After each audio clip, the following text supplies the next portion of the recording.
What up guys, Dexter here, and I wanted to create a video on how I create my day in the life videos, the entire process, and I do it in less than an hour to an hour. I'll be honest, if I'm just being honest, sometimes it takes 2 hours, 2.5 hours, but for the most part, it's in between that hour and 2 hour mark. With that being said, I know I can yap, so we're gonna go right into that. I ain't gonna be gatekeeping, I'm legit gonna be showing you guys all the sources and resources that I use, how I use AI to simplify the hardest part for me, which is scripting my videos, and how I can come up with great ideas and great data lives with the help of AI. I'll show you the exact AI tools that I use. I'll show you guys how I edit the videos on CapCut, how I pre-edit them, etc, etc, etc. So with that being said, I mean, I guess we can start with the exact video that I want to show you guys on. Well, I have it downloaded. The types of videos that I'm talking about that I create with this, right? So we'll pull this up. I love basketball, but sometimes I feel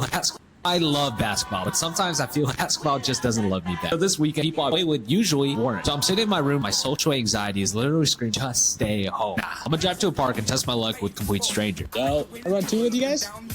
First game, I'm feeling good. I go up for a contest and crack. I twisted my ankle. I'm hopping around like an idiot. And this like 5'6" kid, he's looking at me like, bro, I was not about to tap out. But then this dude starts hitting moves I've only seen on TikTok. Crazy spins, Kobe fadeaways. He's cooking me a lot. And it was really humble. This dude was way better than me. Got a couple stops on him, but at the end, he just kept winning. Walking back to my car, ankle still killing me. I realized everyone on that court had their own story, has their own journey. Everyone's journey looks different. We gotta stop comparing and start trying, because the piece we're looking for isn't in being the best, it's giving our best. I love basketball, and in that anxiety and literally getting cooked, I felt like it loved me back. Okay, so a video like that's a little bit less than a minute. Probably not like the best video, but the most recent video that I did, how I came up with that idea, how did I do all that, I'm gonna go into detail on that exact video, right? So, how I create my day in life. The first thing I did was, in that morning that I did that, which I think was on Sunday, is I literally woke up and I was like, I'm going to record everything that is interesting. And how I go about it, and it takes me like 5 to 10 minutes. With the basketball one, a little bit longer because I'm like recording our actual game footage, you know what I mean? But if you just record parts of your day that you think are interesting, that's how you're going to get the B-roll footage that you need for when you are creating your videos of that day. So one, don't overthink it. Don't overthink it. Don't try to overcomplicate it. It's quite simple. The 4 angles that I use when possible when I'm recording is a literal a wide shot with a tripod, which you don't need a tripod. You can set it up on whatever you want to, but I use this tripod. I don't carry it around with me all the time, but if I want to do a wide shot, I'll use that. I also use that for my talking head part of the video, by the way. And then I could do a medium shot, which is a little bit closer than wide shot. I don't know how to explain that other than it's like, you know, not as far away, not as close, right? It would probably be like your chest up. That would be what I would call medium shot, maybe even waist up. And then the third shot would be the close shot. So like really zoomed in, like this up close and personal type shots.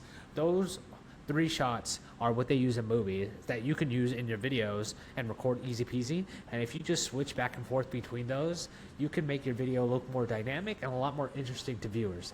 The next thing that I would say is you can also do selfies. I do selfies all the time on there, where it's like what I do is I have a pop kick, which I cannot imagine life without, and I put on my camera, and then I'll do it on this camera, not the front facing one.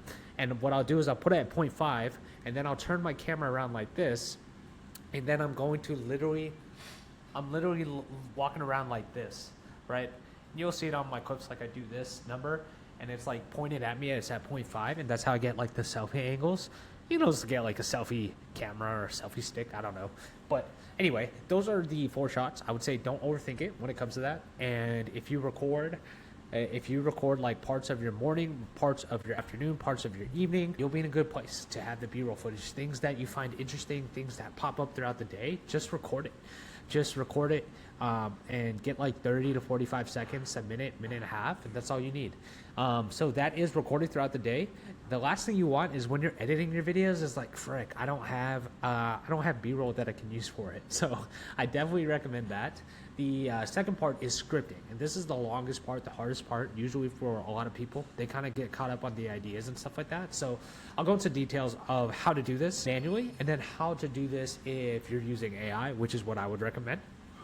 So what I would say is, like, you want to journal your day, and it doesn't have to be in crazy amount of details, but you want to ask yourself questions throughout that evening or the morning, the next day is like, you know, what thing keeps replaying in your mind that happened yesterday? That's a question that I ask myself. Another question that I ask myself is along the lines of, what were the emotions that I felt in there? Was there something embarrassing that I did that day that I would be afraid to share or that my audience can relate to, right? What happened because of this thing or that thing? What was the reaction to that, right? What did I change? What were my takeaways? Right? What is something that I can relate that to the audience or explain to the audience? These are all questions that I'm journaling and jotting down in my day, especially the emotions that I felt or the conversations that I had, because in a day in a life, you don't want to just like go and talk about what's happening on the video, right? That makes a boring day in a life. You want to talk about what was going on in your mind during those things and what were the emotions that you were kind of experiencing during that. So that's kind of the thought process behind the journaling and the type of questions that I might ask myself. The next thing I do is from there, I try to create a story or a main plot, right? One big main takeaway, that overarching story or overarching theme to that video that I can put into there. And like I said, that part becomes a little bit harder to do, but usually you can categorize your day to a couple different things. It can be something that you can make into educational video, you can make it into a vlogging type video, you can make it into a skit, you can make it into a step-by-step. There's a couple of different formats that you can use and edit your video so that it kind of like resonates with your viewers. Usually for me, it's vlogging and educational. That's typically how I make my day in a life vlogs. But anyway, with that being said, after you kind of like jot down your outline and create a kind of like script, the longest part for me is usually rewriting my script and finalizing my script and making it sound more like me, condensing it down to around, I usually try to aim for like 900 to 1,200 words at most. If it's longer than that, like 1,500, 1,600, it might be just too much fluff. It might be like my YouTube videos, there's a lot of them. So I would say like I try to keep it around 900 to 1,200. The shorter I can get the video but tell the same exact story, the shorter I can tell the story without removing any of the emotions, the better. So that's what I try to do on all of my videos. So let me show you exactly how I do this with Cortex, which is the AI companion that I use. It's created by Dan Coe, and I'll literally show you the scripts that I run through on here, right? So this is the prompt that I use is the stay in a life prompt, and it is this entire it's not just a basic prompt, it's here on the right side, but it pretty much is, you are an AI content coach specialized in helping creators transform daily experience into relatable viral short form vlogs, blah blah blah. It's like this whole thing. It has context in there, so it's like, what exactly am I trying to tell it to do? So they must be tailored, ask empathetic questions, and they have to draw from different documents that I have created, right? The storytelling formula, storytelling 4 rules is a video, 8 viral formats, audience definition, like my specific custom avatar that I have all of these documents into Cortex. And what makes Cortex so cool is I have them as documents over here in this section right here. And what I can do is, like, as I'm like using the AI prompt, I can add it. So like, let's say I wanted to add topic ideas from one. I can press that, click on that document, and now when it's asking for context into the AI prompt, because honestly, the more context you give AI, the better your response will be. So I can pull from the ideas from storytelling formula, storytelling 4 rules, the 8 viral formats, and then from my audience definition and from topic ideas. And if I add that to the context part of this AI prompt, it will make the response so much better, right? And then not only do I give it the system, the context, I also give it instructions, right? Like, ask questions that help clarify timing, universal struggles, underlying feelings, consequences, shifts in perspectives. Once answers are collected, generate a structured vlog outline or script optimized for virality and relatability. These are all things that I'm telling it to do, so that way when it gives me out and it shoots out the answer, it is very concise. Some of the constraints, what are some things I don't want AI to do, or what I wanted to try to be more? Be concise and conversational, mirroring my tone, right? Emphasize messy, because I'm a messy individual. Real stories over polished performance. I'm all about being genuine and real on my videos. Try to create a clear hook, relatable struggles, something that's vulnerable, because again, I'm pretty emotional as a type being. And those are like different things that I say, like avoid jargons, elitisms, or guru authority vibes, because that's not the type. I've been there, done that, don't want to have that on my videos. So those are things that I put on the constraint. Then it has the output formula. and it's all, you know, how I want it to look like. Here's an example, step 1, step 2, step 3, the final output, right? This is a whole prompt, and if you want this prompt, I am going to actually put up my stance to it. I don't know if I'm going to give it away for free, but I mean, you can just pause this video and go out there. I think I'm probably going to give it out for like $2.99, $3, I don't know, just so I can make some money. Come on, bro, help a brother out. But anyway, you can use this on anything. You don't have to use this on Cortex. You can like copy and paste this thing and use it on ChatGPT, whatever you want to use it on. But anyway, you grab this, and what I do is I go to the chat, and I will literally copy and paste this, just so that way you guys can see that. You can copy and paste it. Copy, paste it. And what's cool about Cortex is it doesn't just use ChatGPT AI. You can use Claude, you can use Gemini. They have a bunch of different ones. You can use Perplexity. I've never heard of that. You can use the Meta, the Facebook one. They have different GPT. I have the paid version, it's $20, but they have the free version, and it has not as many of the AI models, but you can still use it on there. But pretty much I put this on here, right? Boom. And what it's going to do, I'm using GPT, is it's going to literally shoot out that prompt, and then it's going to ask me this question. So this is how I streamline the entire process of what I was talking about on here, like creating my journey, journaling, and creating a story and main plot. I will literally do this, and it's asking me these questions that I have in there, right? That I was just telling you about. Looking back at the day, what's a moment you keep replaying in your head? Was there something you did or felt that made you cringe a little bit or just wasn't picture perfect? What were you honestly feeling beneath the surface? What happened next? What was the consequences? Do you want a title for there? Was there a small realization, a shift? If someone who's watching this struggles to watch this, what message or permissions do you have or would like to give to them? Those are all things that I would ask myself. The second thing is like I said earlier, it's like, how do you want it to be? Do you want it to be a challenge, a life lesson, a skit, a reaction, educational, a vlog, day in a life type thing? And then it's going to help me come up with a hook. So I'm not going to put it on here just to keep the video short, but essentially I have this right here. That's exactly what I did with this basketball video that I showed you guys in the beginning. Is I filled this out, and you guys can see my answers here, you know, to those questions. I was playing basketball with strangers and realized they all have their own lives. The typical people I played with weren't playing that morning, so I decided to go to the park and test my luck. You know, I felt insecure about playing against this really athletic guy who kept doing crazy moves. He must have been 18 to 20, and he was cooking me up, right? I'm proud of putting myself out there, number 7, and getting over social anxiety, right? So I shoot that out, and then it gives me all of these different things about here, right? The day in life, basketball, breaking barriers. It gives me like a 60-second script, right? This is where it starts off. I can like grab this and then fine tune it as well. It also gives me a couple different options. Now what I did is I noticed that AI gave me a pretty generic script. So I wanted to, again, emphasize, this is the one thing that you can do with Cortex that you can't really do with ChatGPT or Notion or whatever AI you're using, is now I say, good, now rewrite this using the storytelling 4 rules and the 8 viral formats. And the storytelling 4 rules is this thing that I have here. It is a resource from a PDF file from a course that I joined, Minos, to keep the integrity of that course, because it's not mine. I'm not going to share that information because I purchased it, and I would feel bad giving you his information that he's selling. You know what I'm saying? But you guys can check it out there. And same thing with the 8 viral formats. And it rewrites this script for me. And you don't need to do this. Like I said, this is all like, you can do it. You can grab this script right here and rewrite it yourself. But it rewrites it, and it kind of sets it up better for me, right? And it gives me a better hook. It gives me a better like storytelling thing, formula from there. And now what I say is, now can you give me that exact script so I can read it in a teleprompter? I'll show you guys how I use it with the teleprompter.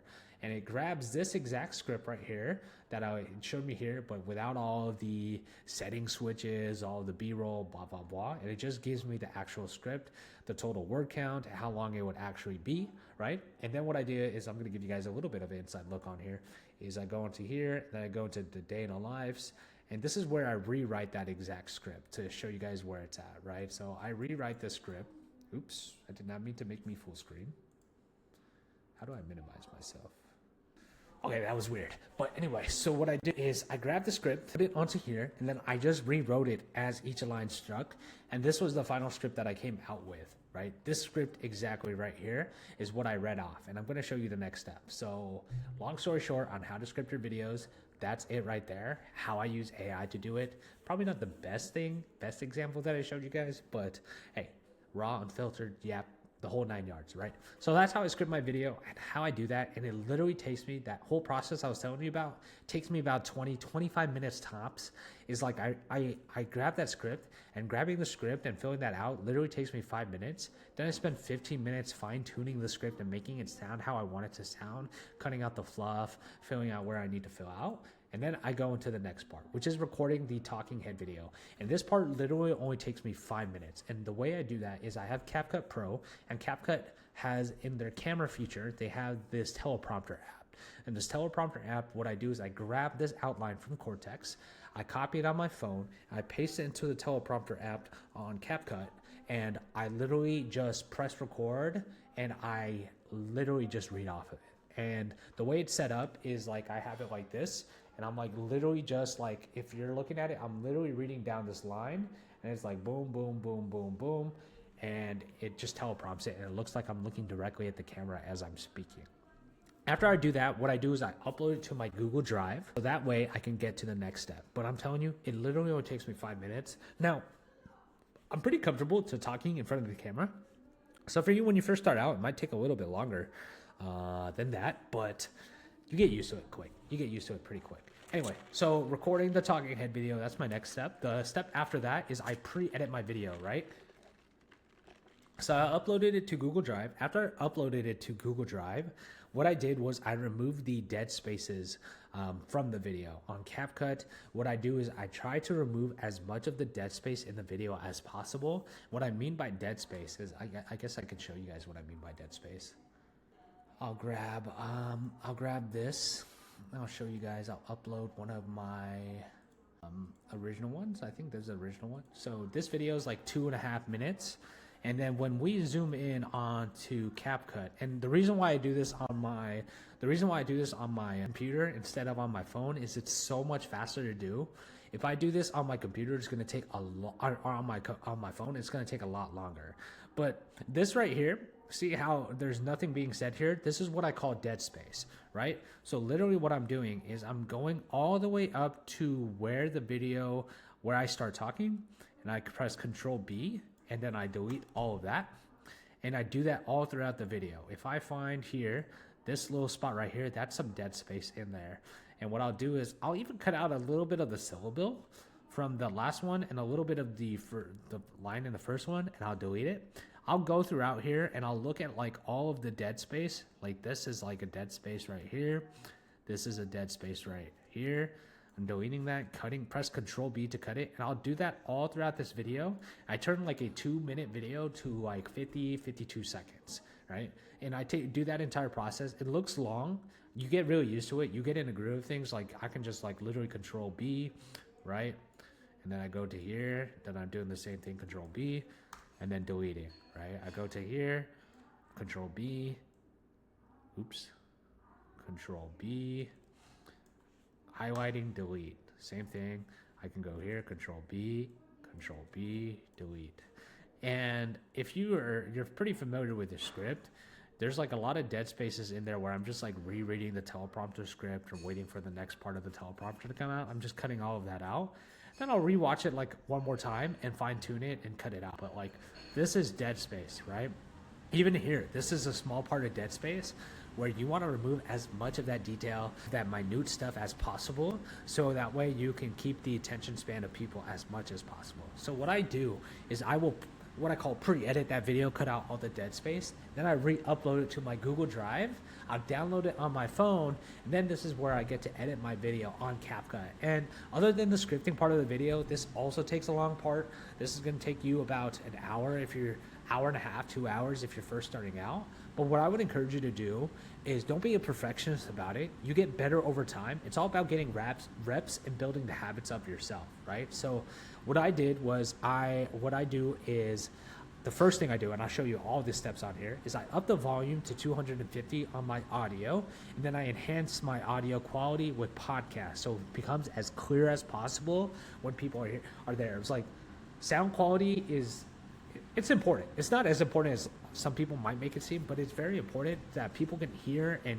you can clearly articulate and hear your voice, especially over the music. Some people, they create their voice and then they put the music but then their voice is too quiet, the music's too loud. So I up the volume to 250 to help avoid that, and then I enhance the voice. I add the B-roll footage, and I slot it into wherever slots that I want to. And here's a little bit of a cheat code for you guys if you guys are still listening 20 minutes in. What I encourage you to do, especially on that hook, that first 4 to 5 seconds, is do what I call micro B-roll clips, like 0.3 to 0.5 clips. They don't even have to really make sense. I mean, you kind of want them to make sense, but quick, fast edits, what that's going to do is be a pattern interruption to the viewers, and then it's going to make them want to watch and listen to the rest of your video if you do it extremely well. So that's a cheat code for you guys. But I add all my B-roll in, and then the final step I do is add the caption. I just auto-generate the caption, and then I change the font to Comic Sans, and that's pretty much it. I centerize it. And then the part that might take a little bit long too is picking like the right music choice, setting the mood and the tone from there. But a cheat code for that, and how I do all my videos now, is I go onto YouTube, and I do this on my phone, by the way, but I'm showing .nu, where you grab a URL for whatever music video you want to do, or whatever song choice you want to do on YouTube, you paste it onto here, and then you press convert. You can do this on your phone, on Safari, and then it will download that, and then you go to CapCut and you upload it. That's how you get rid of or avoid the whole copyright music thing, right? So that's the editing process real quickly and shortly for you guys. If you guys want a full video breaking down how I go about that editing process in detail, make sure you hit that like button, subscribe, and leave a comment down below. I'll definitely do that for you guys if you guys want that. Same thing for the people overthink that, overreact to that. On YouTube, when you're doing like long form videos, you definitely want to focus on the thumbnail. If you're on Instagram, TikTok, most people don't even see your thumbnail. So it's not that big of a deal. What I do is like I grab a selfie picture of myself, and then I'll upload that to CapCut, and then I'll text, and I'll just put day 01, day 02, day 07, whatever day I'm on. And I will take a screenshot of that. That's my thumbnail. That's literally it. So I just on CapCut, pick a selfie, text to it, and screenshot it, right? And then what I do is I upload it to all platforms, Snapchat and YouTube Reels, and those are the 4 main platforms that I post on short form. And then I also have a Twitter or X and a Thread, but on there I'm doing something a little bit different. I'm doing like I'm actually tweeting stuff, so it's a little bit different on that end. But yeah, I post on all 4. You don't have to post on all 4. Matter of fact, a lot of gurus tell you to just focus on one. You can do whatever you want, right? Whatever you want to commit to, or maybe you just like TikTok, just post on TikTok.